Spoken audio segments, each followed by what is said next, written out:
Шығыста таң шапағы жаңа біліне бастаған кез. Адамдардың барлығы да ұйқыда еді. Ояу жүрген тек қана шекарашылар ғана. Келесі күн себебі жексенбі еді.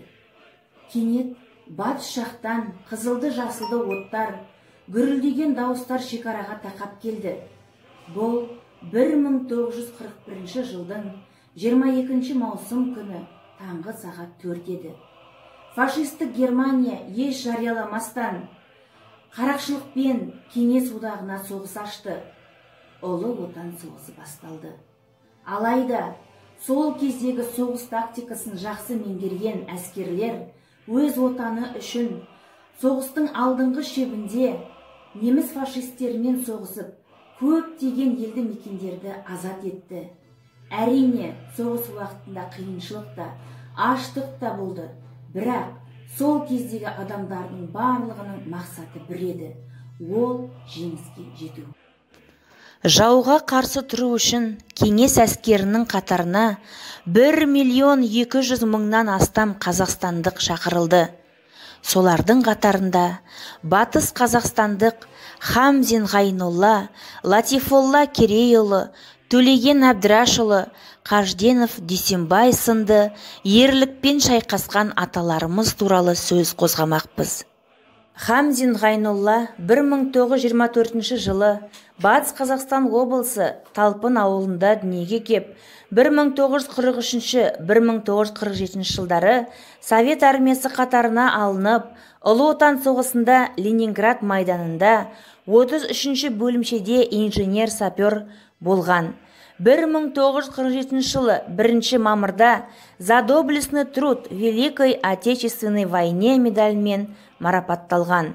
Елге оралғаннан кейін Ғайнолла атамыз 1948-1962 жылдары Сүттігенді ауылында механизатор, трактор бригадасының бригадирі болып жұмыс жасаған. Сол бір сұрапыл жылдары қазақ халқы өзінің отанына, жеріне деген патриоттық сезімін, ұлттық мақтанышын дәлелдеген тағы да бір жерлес атамыз, Сырым ауданының құрметті азаматы Латифолла Керейұлы туралы.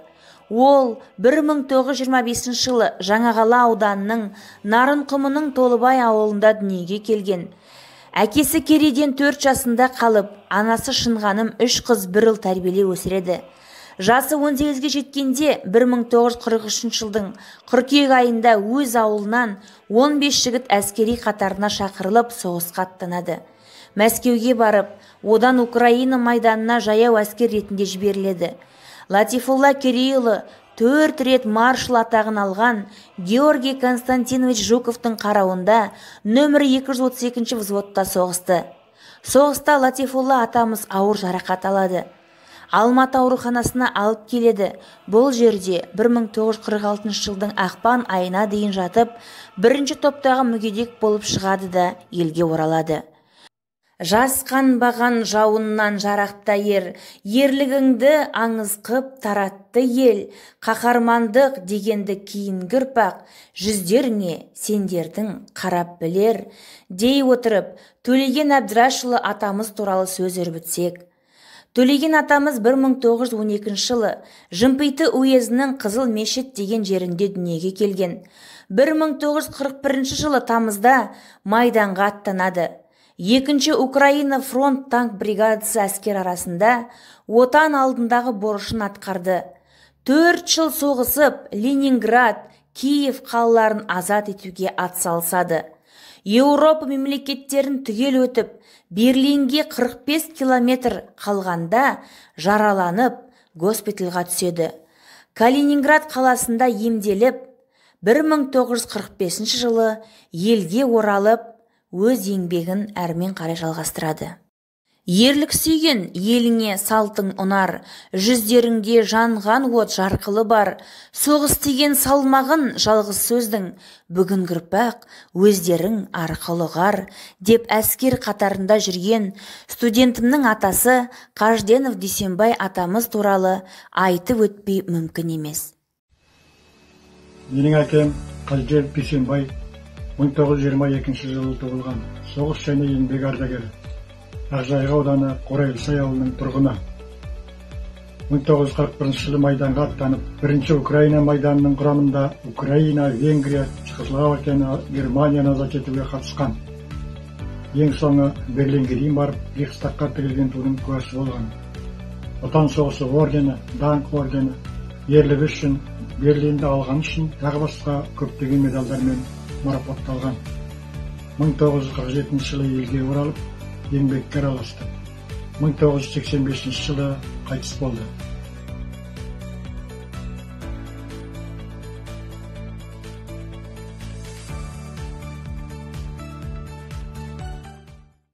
Биыл ұлы жеңіске 75 жыл толады. Жеңіс оңайлықпен келген жоқ. Ұлы жеңіске қол жеткізіп, отан үшін, біздің болашағымыз үшін құрбан болған жауынгерлер рухына тағзым ету үшін үнсіздік жариялаймын.